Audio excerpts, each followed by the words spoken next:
Hello students, তোমাদের সবাইকে আমাদের চ্যানেলে ওয়েলকাম জানাই। দেখো, আজ আমরা ক্লাস 9 জিওগ্রাফির সেকেন্ড চ্যাপ্টার পৃথিবীর গতিসমূহ, এই চ্যাপ্টার থেকে বেশ কিছু ইম্পর্টেন্ট শর্ট কোশ্চেন আজ আমরা দেখে নেব। তার আগে বলি, তোমাদের 1 জানুয়ারি থেকে তোমাদের একটা পেড ক্লাস স্টার্ট হয়েছে হিস্ট্রি জিওগ্রাফির হ্যান্ডরিটেন নোট, তার সাথে স্যারের লাইফ সায়েন্স এবং ফিজিক্যাল সায়েন্সের হ্যান্ডরিটেন নোট সেখানে প্রোভাইড করা হচ্ছে।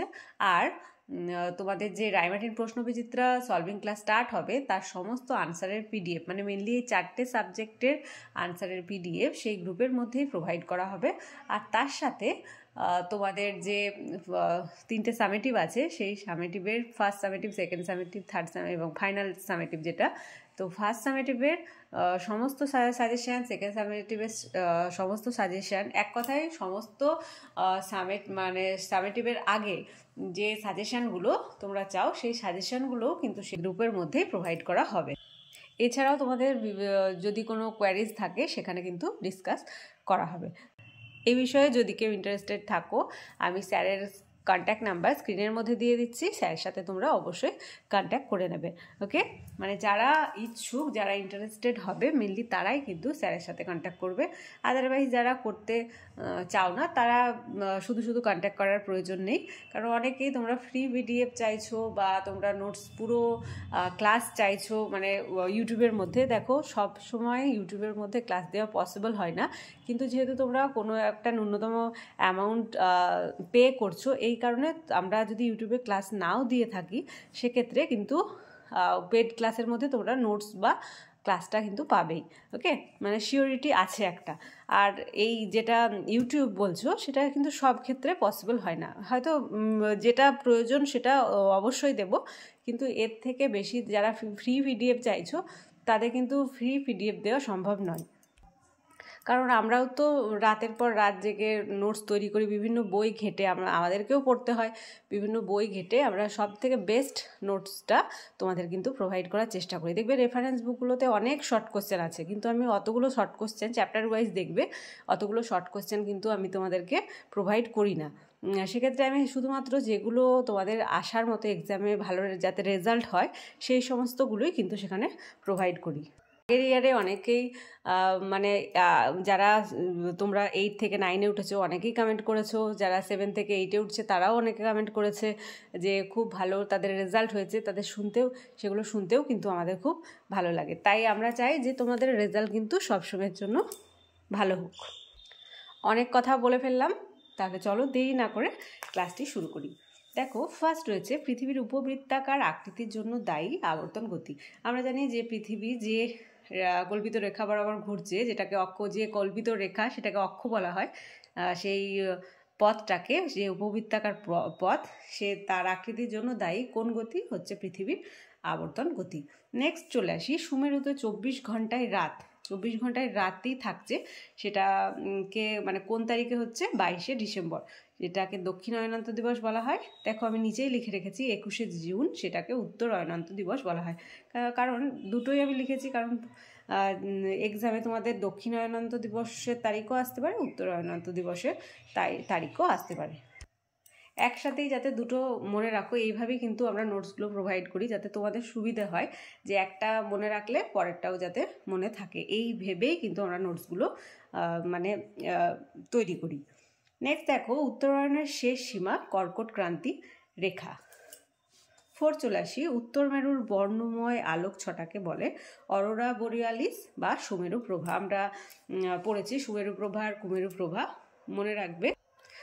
দুটো মেরু আছে আমরা জানি, পৃথিবীর উত্তর মেরু আর দক্ষিণ মেরু। তো দুই মেরু প্রদেশে একটানা রাত চলার সময় মাঝে মাঝে আকাশে, মানে ওই উত্তর মেরুতেও একটানা রাত চলছে, আবার দক্ষিণ মেরুতেও একটানা রাত চলছে। তো এই দুই মেরুতে একটানা রাত চলার সময় মাঝে মাঝে কী হচ্ছে, আকাশে একটা রামধনুর মতো রঙিন আলোর জ্যোতি দেখা যাচ্ছে, মানে জ্যোতি মিন অরোরা। ওকে, তো ওই রঙিন আলোর জ্যোতি দেখা যাচ্ছে। তো বায়ুমণ্ডলের বিভিন্ন যে আয়নিত গ্যাস রয়েছে তার সঙ্গে সূর্যরশ্মির সংঘর্ষের ফলে মেরু অঞ্চলে আকাশের এইরকম যে বিচ্যুতি আলোর সৃষ্টি হচ্ছে, মানে এদিকে রামধনু আর যে গ্যাসগুলো রয়েছে সেই গ্যাসের একসাথে সংমিশ্রণে যে একটা আলোর সৃষ্টি করছে, এটাই বলছে উত্তর গোলার্ধে সুমেরু প্রভা এবং দক্ষিণ গোলার্ধে কুমেরু প্রভা। ওকে, যখন যে জায়গায় দেখা যাচ্ছে, উত্তর মেরুতে যখন দেখা যাচ্ছে সেটাকে বলছে উত্তর সুমেরু প্রভা, আর দক্ষিণ মেরুতে যখন দেখা যাচ্ছে সেটাকে বলছে কুমেরু প্রভা। তো এখানে তোমরা লিখতে পারো যে দক্ষিণ মেরুর বর্ণময় আলোকছটাকে বলে কুমেরু প্রভা। ওকে, এখানে অ্যাড করে দিতে পারো।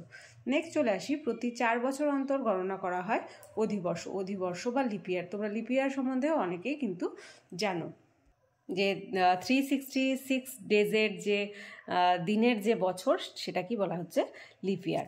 নেক্সট এপ্রিল মাসে পৃথিবীর মেরু অক্ষ রবি মার্গের সঙ্গে 66.5 ডিগ্রি কোণ করে থাকে।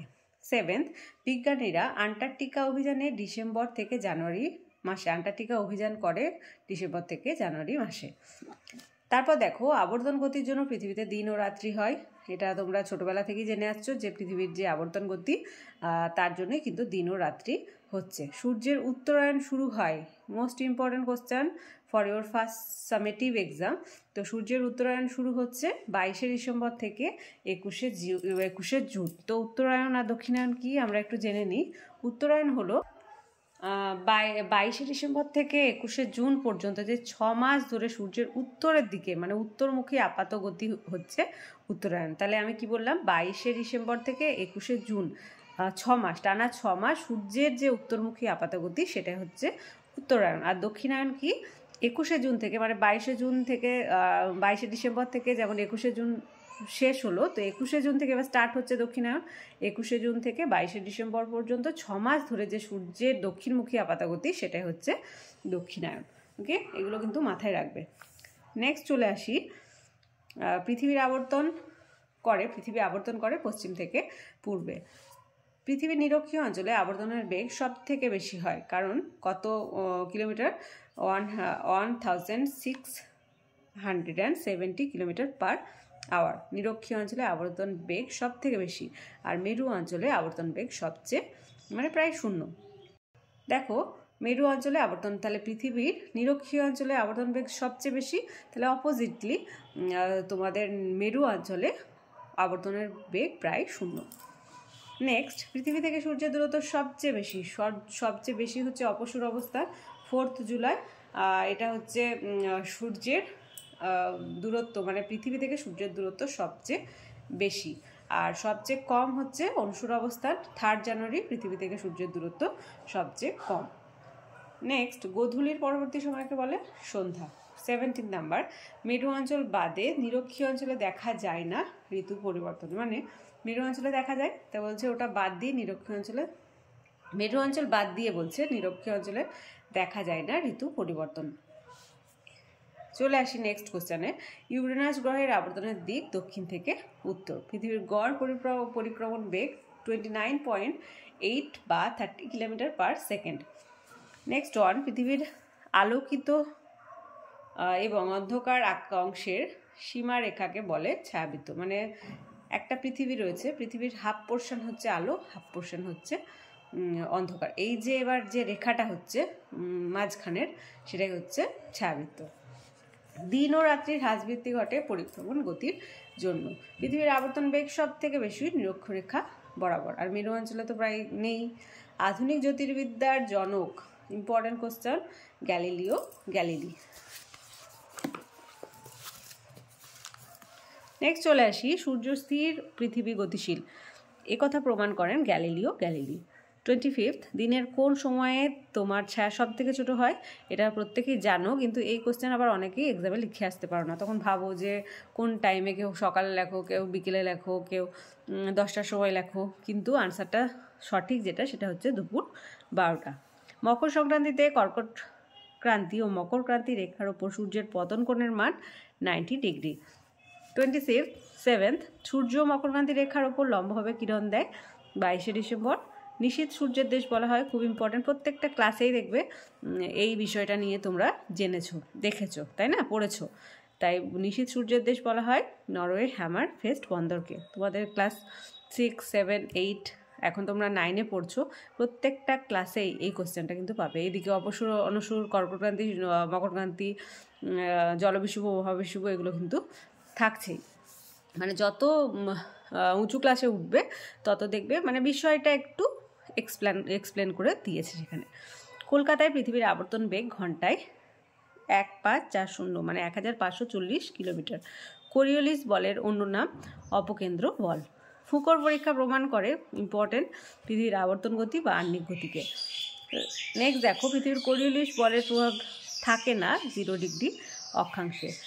33, সূর্য উপবৃত্তাকার কক্ষপথে অবস্থান করে নাভিতে বা ফোকাসে। অনেক জায়গায় তোমাদের এটা MCQ টাইপ কোশ্চেনে আসে। তো ফোকাসটা হচ্ছে নাভি, মানে ফোকাস মানেই হচ্ছে নাভি বা কেন্দ্র। নিরক্ষীয় তল কক্ষতলের সঙ্গে হেলে থাকে 23.5 ডিগ্রি কোণে। বায়ু ও সমুদ্রের বিক্ষেপ ঘটে কোরিওলিস বলের জন্য। এটাই ছিল লাস্ট কোশ্চেন। আজকে ক্লাসটি ভালো লেগে থাকলে অবশ্যই একটা লাইক দেবে, আর ভিডিওটি কী করবে, বন্ধুদের সঙ্গে অনেক বেশি করে শেয়ার করবে। আর ক্লাস যারা প্রথমবার এসেছো তারা অবশ্যই চ্যানেলটি সাবস্ক্রাইব করে নিও এবং পাশে থাকা বেল আইকন প্রেস করে রাখবে, যাতে করে আগামী দিনের সমস্ত ভিডিও সবার আগে তোমাদের কাছে পৌঁছে যায়। আগেই বললাম তোমাদের পেড ক্লাস স্টার্ট হয়ে গেছে, অনেকেই অ্যাডমিশন নিয়েছো। যদি কেউ ইন্টারেস্টেড থাকো স্যারের সাথে কন্ট্যাক্ট করে নেবে, আমি স্ক্রিনে স্যারের নাম্বার দিয়ে দেবো। সেখানে হিস্ট্রি, জিওগ্রাফি আর স্যারের লাইফ সায়েন্স, ফিজিক্যাল সায়েন্সের হ্যান্ড রিটেন নোট সেখানে প্রোভাইড করা হবে। আর তার সাথে রাইমার্টিং, প্রশ্নবিচিত্রা, সলভিং ক্লাসের যে সমস্ত এই 4টে সাবজেক্ট, মেনলি এই 4টে সাবজেক্টের আনসারের PDF সেই গ্রুপের মধ্যে কিন্তু প্রোভাইড করা হবে। ইউটিউবে যেমন ক্লাস হয় তেমনি তো ক্লাস চলছে, কিন্তু যে পোর্শনটা হয়তো ইউটিউবে দিতে পারলাম না 100% আমরা সেখানে ওই পেড গ্রুপের মধ্যে সেটা কিন্তু প্রোভাইড করব। কারণ তোমরা পেড করছো, মানে তাই জন্য তোমাদের সেটা তো দিতেই হবে, তাই না? আর ফিজটাও কিন্তু অতি সামান্য, তোমাদের যে ফোন রিচার্জ করো তার থেকেও কিন্তু অনেকটাই কম, তাই না? আর কোথাও হয়তো কোচিং করছো, সেখানেও হয়তো অল সাবজেক্টে তোমাদের 1000 রুপিস পড়েই যায়। সেক্ষেত্রে আমি বলবো এই যে আমাদের ফিজটা রাখা হয়েছে সেটা একদমই কম, একটু ভেবে দেখবে। তাই যদি কেউ ইন্টারেস্টেড থাকো আমি স্যারের কন্ট্যাক্ট নাম্বার দিয়ে দিচ্ছি, স্যারের সাথে অবশ্যই কন্ট্যাক্ট করে নেবে। আর ক্লাসগুলি কেমন লাগছে অবশ্যই কমেন্টের মাধ্যমে জানাতে কিন্তু ভুলবে না। তাহলে আজ এই পর্যন্তই। তোমরা সবাই খুব ভালো থেকো। Thank you.